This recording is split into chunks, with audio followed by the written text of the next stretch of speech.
السلام علیکم دوستو یہ 3 اور 4 مارچ 1924 کی درمیانی رات تھی۔ آبنائے باسفورس پر واقع محل ڈولماباچے مکمل خاموشی میں ڈوبا ہوا تھا۔ محل کے مکین حسب معمول کھانا کھانے اور دیگر شبینہ مصروفیات سے نپٹنے کے بعد خوابگاہوں میں سما چکے تھے، لیکن ابھی انہیں نیند کی آغوش میں پہنچے زیادہ دیر نہیں گزری تھی کہ محل کے باہر ایک مجمع اکٹھا ہونے لگا۔ ان لوگوں میں سرکردہ شخصیت استنبول کے پولیس چیف کی تھی، جس کے پاس ابھی انقرہ کی گرینڈ نیشنل اسمبلی سے پاس ہونے والا قانون پہنچا تھا۔ اس قانون کی روح سے جمہوری حکومت نے حکم دیا تھا کہ خلیفہ اور ان کے خاندان کو جتنا جلد ہو سکے ملک سے نکال دیا جائے۔ چنانچہ یہ اہلکار آدھی رات کے وقت محل میں داخل ہوئے اور خلیفہ کو جگا دیا۔ معروف مورخ برنارڈ لیوس اپنی کتاب the emergence of modern Turkey میں لکھتے ہیں کہ اہلکاروں نے خلیفہ کو ہدایت کی کہ وہ صبح 5 بجے ترکی سے نکل جائیں۔ خلیفہ جذبات سے مغلوب ہو گئے، لیکن پھر جلدی سے انہوں نے اپنی عظمت و خلافت کو اس حد تک بحال کیا کہ اپنا کچھ ذاتی سامان باندھنے کی اجازت طلب کی اور درخواست کی کہ ان کی حرم کی عورتوں کے گزارے کا بندوبست کیا جائے۔ لیکن حکومت اس خوف کا شکار تھی کہ کہیں صبح یہ خبر سننے کے بعد لوگ بغاوت نہ کر دیں، چنانچہ رات کے اندھیرے میں ہی اس معاملے کو نپٹانا ضروری تھا۔ خلیفہ کو باعجلت کار میں بٹھا کر نزدیکی شہر چاتا لجہ پہنچایا گیا اور وہاں سے شام کو بذریعہ ریل گاڑی سوئٹزرلینڈ روانہ کر دیا گیا، لیکن شاید خلیفہ کے لیے سوئٹزرلینڈ بھی جائے پناہ نہیں تھی۔ ریل گاڑی سوئٹزرلینڈ پہنچی تو 600 سال تک یورپ و ایشیا پر راج کرنے والے خاندان کے وارث اور 10 کروڑ مسلمانوں کے رہنما خلیفہ عبدالمجید کو سرحد پر اس وجہ سے روک دیا گیا کہ جس شخص کی ایک سے زیادہ بیویاں ہوں اسے سوئٹزرلینڈ میں داخلے کی اجازت نہیں دی جا سکتی۔ سوئس قانون کے مطابق کسی مرد کو ایک سے زیادہ شادیوں کی اجازت نہیں تھی۔ تاہم کچھ مذاکرات کے بعد اور عہد رفتہ کی عظمت کا احساس کرتے ہوئے خلیفہ کو عارضی طور پر داخلے کی اجازت دے دی گئی، لیکن یہ شرط رکھی گئی کہ خلیفہ کی ازدواجی حالت کے بارے میں بعد ازاں تحقیقات کی جائیں گی۔ دوستو یہ سب کیسے ہوا آئی تاریخ کی راہداریوں سے دیکھتے ہیں۔ لارڈ پیٹرک کینروس اپنی کتاب اتا ترک ری برتھ آف اے نیشن میں لکھتے ہیں کہ ترکی میں برسر اقتدار قوم پرستوں اور ان کے رہنما مصطفیٰ کمال کی عثمانی بادشاہت اور خلافت کے ساتھ مخاصمت کوئی ڈھکی چھپی چیز نہیں تھی۔ پہلی جنگ عظیم میں سلطنت عثمانیہ نے فاش شکست کھائی تو فاتح اتحادیوں نے اس کے بچے کچھ حصوں کی بندر بانٹ شروع کر دی۔ 7 سال کی مسلسل جنگ کے بعد ترک قوم میں کسی مزاحمت کے لیے سکت باقی نہیں تھی۔ ایسے حالات میں جبکہ سلطان عبدالوحید اور اس کی حکومت زوال پذیر ہو چکی تھی، ترک فوج میں کچھ عناصر ایسے بھی پیدا ہو گئے جو سلطنت عثمانیہ کے خلاف بغاوت پر اتر آئے۔ چنانچہ ملک کے اندرونی علاقوں میں کئی چھوٹے بڑے لشکر وجود میں آ گئے جو سلطنت عثمانیہ اور اتحادیوں کے خلاف مزاحمت پر آمادہ تھے۔ ان لشکروں کو در پردہ چند باغی جرنیلوں کی حمایت تھی جو انہیں سلطنت عثمانیہ کے خلاف تحفظ فراہم کرتے تھے۔ انہی میں ایک جرنیل مصطفیٰ کمال بھی تھا جو جنگ عظیم کے دوران ایک ہیرو کے طور پر ابھرا۔ وہ سلطان کے ADC کے عہدے پر فیض تھا، لیکن در پردہ اس کی ہمدردیاں باغیوں کے ساتھ تھیں۔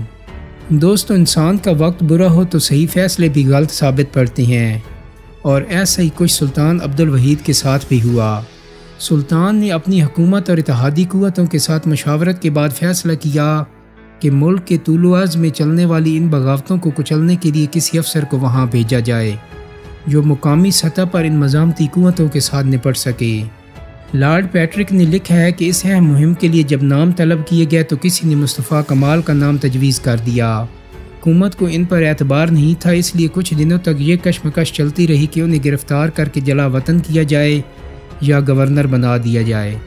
کابینہ میں یہ معاملہ پیش ہوا تو شیخ الاسلام نے بھی اس بنا پر اس کی مخالفت کی کہ مصطفیٰ کمال کے بارے میں کہا جاتا تھا کہ وہ خلافت کو منسوخ کر دیں گے اور مذہب پر پابندی لگا دیں گے۔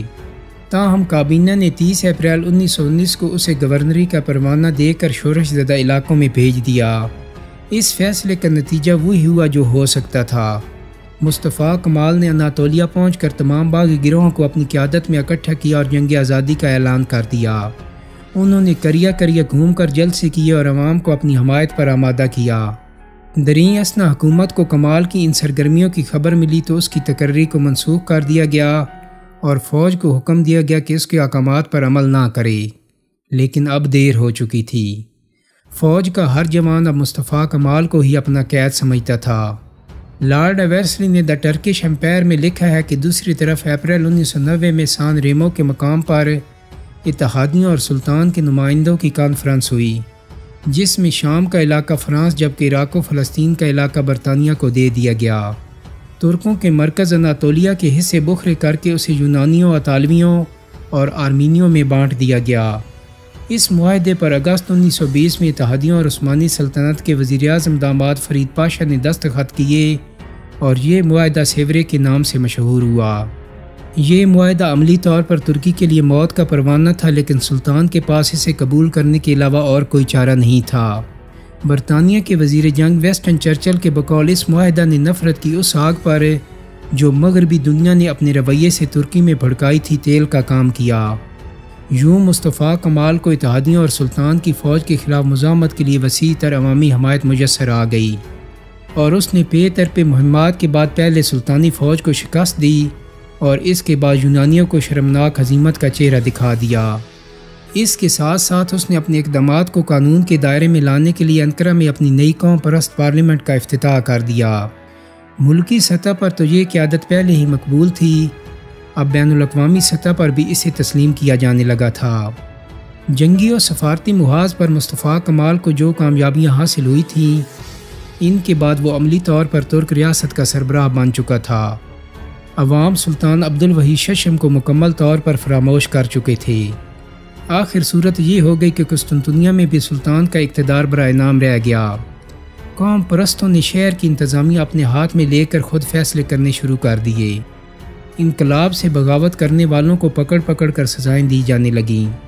موجودہ برطانوی وزیر اعظم بورس جانسن کا پردادا علی کمال سلطان کی کابینہ میں وزیر داخلہ رہ چکا تھا اور اس نے اپنے دور میں مصطفیٰ کمال کو واجب القتل قرار دیا تھا۔ اسے قوم پرستوں کی پولیس نے گرفتار کر لیا، لیکن جب اسے جیل لے جایا جا رہا تھا تو ایک ہجوم نے راستے میں حملہ کر کے اسے سنگسار کر دیا۔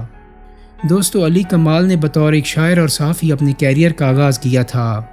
ایک دفعہ سوئٹزرلینڈ میں سفر کرتے ہوئے جھیل لوسرن کے کنارے ایک ہوٹل میں ان کی ملاقات ایک برطانوی خاتون وینفریڈ برون جانسن سے ہوئی اور دونوں میں عہد و پیمان ہو گئے۔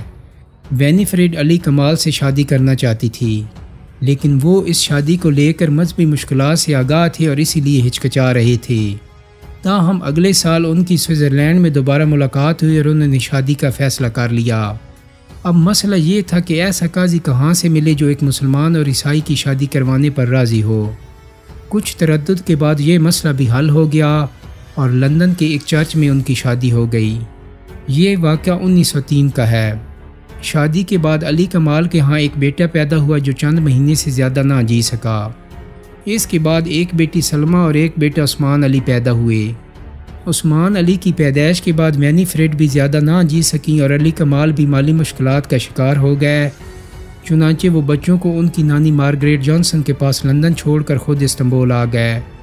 نانی نے بچوں کی پرورش کی اور چھوٹے عثمان علی کا نام عثمان علی کمال سے بدل کر ویلفریڈ جانسن رکھ دیا۔ وینفریڈ نے بچپن کا سمپرسی میں گزارا، لیکن بڑا ہو کر وہ برطانوی فضائیہ میں شامل ہو گیا اور دوسری جنگ عظیم میں بطور پائلٹ شامل رہا۔ برطانوی وزیر اعظم بورس جانسن اس اسٹینلے جانسن کا بیٹا ہے۔ اس کے بعد سلطان کو احساس ہو گیا کہ قسطنطنیہ میں ان کے دن گنے جا چکے ہیں۔ انہوں نے آخری موقع پر کئی طریقوں سے قوم پرستوں کے ساتھ سمجھوتے کی کوشش کی، لیکن بات نہ بنی۔ اسی دوران سلطان کی برائے نام حکومت کو ختم کرنے کے لیے مصطفیٰ کمال کے ہاتھ ایک بہانہ آ گیا۔ ہوا یوں کہ اتحادیوں کی جانب سے لوزین میں ایک امن کانفرنس منعقد کی گئی، جس میں شرکت کے لیے حسب دستور سلطان کی حکومت اور نئی حکومت کو الگ الگ دعوت نامے بھیجے گئے۔ قوم پرستوں نے اس واقعہ پر بہت شور مچایا کہ سلطان کی وجہ سے ترک حکومت اور قوم میں تقسیم پیدا ہو رہی ہے۔ اسمبلی میں تقریریں کی گئیں کہ اگر سلطان کی جانب سے اپنے نمائندوں کو الگ سے بھیجا گیا تو یہ غداری کے مترادف ہوگا۔ اب لوہا گرم تھا اور سلطنت کے خاتمے کے لیے نفسیاتی لمحہ آ پہنچا تھا۔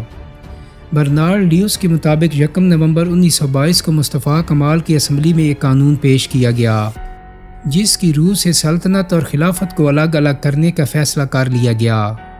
اس قانون میں قرار دیا گیا تھا کہ سلطنت کو ختم کر دیا جائے گا جو کہ دنیاوی اقتدار کی نمائندگی کرتی ہے۔ جبکہ خلافت کو برقرار رکھا جائے گا جو کہ روحانی اقتدار کی نمائندہ ہے، اور اس مقصد کے لیے خلافت کسی ایسے شہزادے کو دی جائے گی جس کا منصب مذہبی ہوگا اور اس کا سیاست سے کوئی تعلق نہیں ہوگا۔ علماء کی جانب سے اس قانون کی سخت مخالفت کی گئی، لیکن مصطفیٰ کمال نے بڑی پرزور تقریر کی اور حزب اختلاف کو چپ کروانے کے لیے طاقت کے استعمال کی دھمکی بھی دے ڈالی۔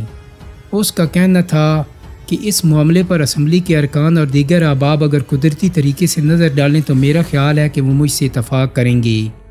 اگر وہ اتفاق نہیں کریں گے تو سچائی جلد ہی ظاہر ہو جائے گی، لیکن اس عمل میں شاید کچھ سر اڑیں گے۔ نتیجہ یہ ہوا کہ اسمبلی میں موجود علماء نے فوراً اپنے موقف پر نظر ثانی کی اور یہ قانون منظور کر لیا گیا۔